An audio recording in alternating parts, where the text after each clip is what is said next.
Welcome to Global Lens PLs. Like and subscribe my channel. Thank you. Let's start. The Indo-Pacific is witnessing a dramatic realignment.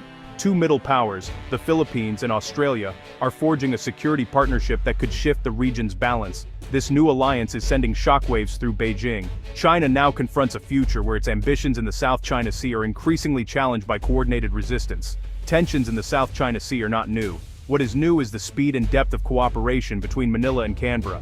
Their commitment is not just symbolic, it is backed by concrete actions, military, legal, and diplomatic. The stakes are high for all sides. The Philippines and Australia both face growing security risks. Chinese maritime assertiveness has intensified in recent years. Both countries now see partnership as essential to protect their maritime interests and territorial integrity. As China's influence grows, so does the resolve of its neighbors.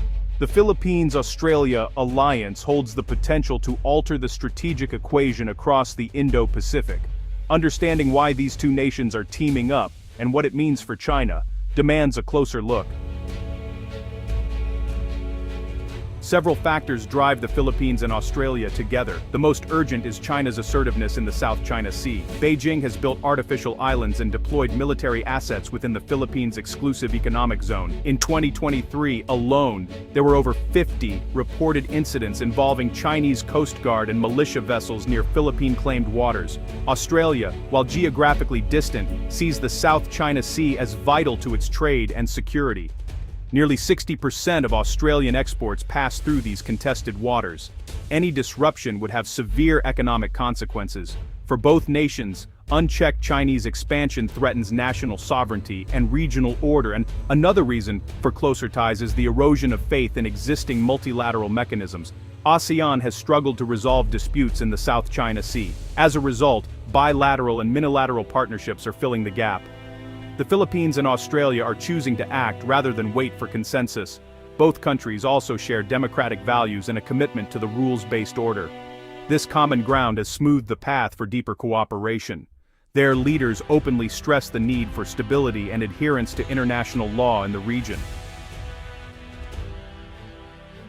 The Philippines and Australia are not starting from scratch. Their partnership has grown steadily since the signing of the 2012 Status of Visiting Forces Agreement, or SOVFA. This legal framework allows Australian troops to train and operate in the Philippines. It's a clear sign of trust and shared interests.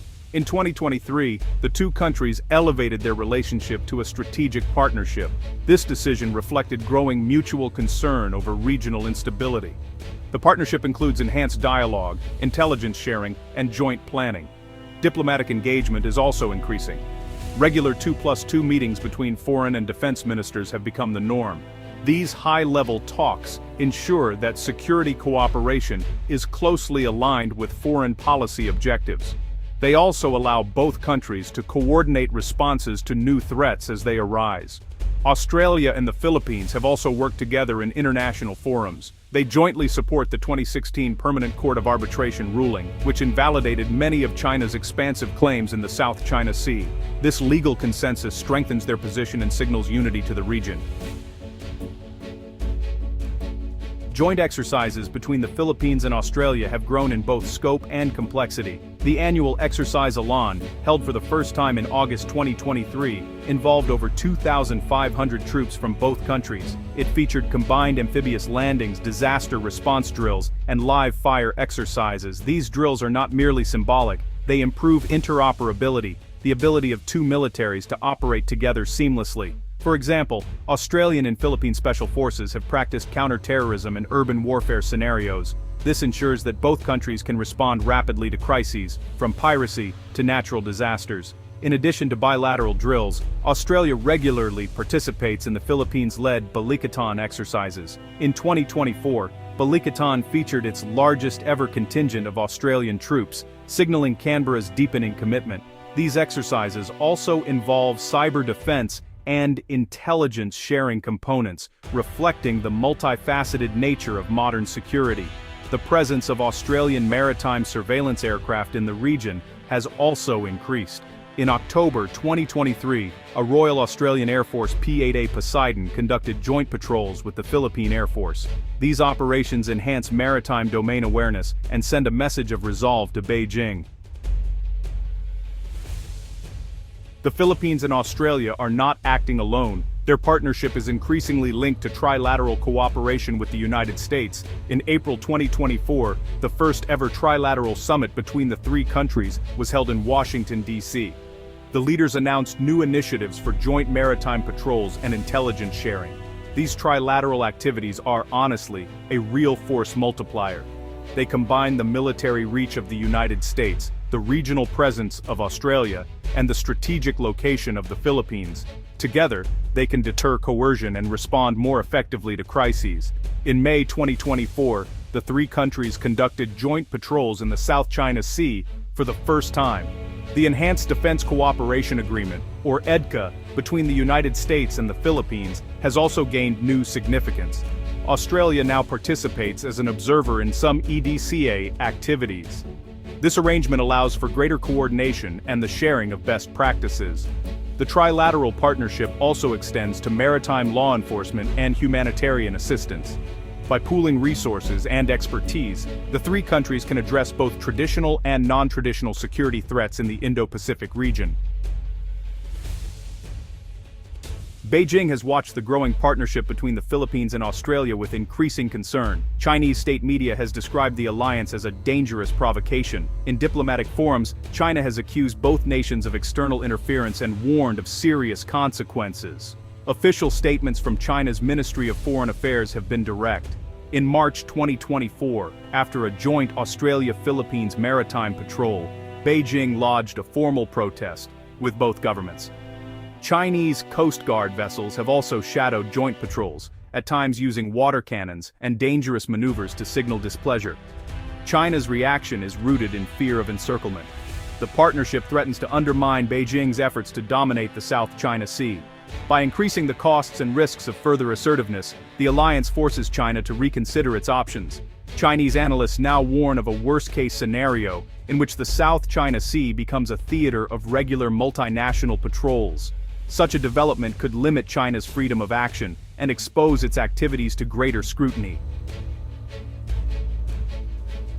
The Philippines-Australia partnership is already having ripple effects across the Indo-Pacific. Other regional actors, such as Japan and India, have welcomed the alliance. They see it as a counterbalance to China's military buildup. Vietnam and Indonesia have also expressed interest in closer security ties with both Canberra and Manila. The alliance is strengthening the rules-based order. By upholding international law, the two countries set an example for others facing similar coercion. Their joint patrols make it harder for any single country to act unilaterally in disputed waters. However, the partnership is not without risk. The possibility of accidental clashes with Chinese vessels is real. Escalation could draw in other powers, raising the stakes for the entire region. This dynamic underscores the need for robust crisis management mechanisms. Nevertheless, the strategic partnership is enhancing deterrence. It complicates China's calculus and reassures Southeast Asian nations that they are not alone in defending their maritime rights. While the partnership enjoys strong government support, it faces challenges. Domestic opposition exists in both countries. In the Philippines, critics argue that closer military ties might provoke China and damage economic relations. Some political figures warn of being caught in a great power game beyond Manila's control. Australia also faces scrutiny over its defense spending and foreign policy priorities. The cost of sustained engagement in Southeast Asia is high.